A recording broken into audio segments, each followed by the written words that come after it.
20 വർഷങ്ങൾക്ക് മുൻപ് താൻ ഭിക്ഷാടന മാഫിയയിൽ നിന്ന് മോചിപ്പിച്ച പെൺകുട്ടിയെ കാണാൻ സുരേഷ് ഗോപി എത്തി.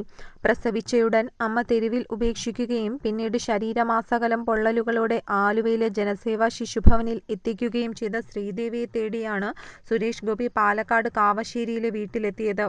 വർഷങ്ങൾക്ക് മുൻപ് ഒരു സിനിമാ ചിത്രീകരണത്തിനിടെയാണ് ശ്രീദേവിയെക്കുറിച്ച് സുരേഷ് ഗോപി അറിയുന്നത്. പ്രസവിച്ച ഉടനെ അമ്മ ഉപേക്ഷിച്ചു. ശേഷം ഭിക്ഷാടന മാഫിയയുടെ കയ്യിൽ അകപ്പെട്ട ശ്രീദേവിക്ക് സുരേഷ് ഗോപി താങ്ങും തണലുമായി. ഇന്നവൾ ഭാര്യയാണ്, ഒരു 4 വയസ്സുകാരിയുടെ അമ്മയുമാണ്. വിവിധ പൊതുപരിപാടികളിൽ പങ്കെടുക്കാനാണ് സുരേഷ് ഗോപി പാലക്കാട് എത്തിയത്.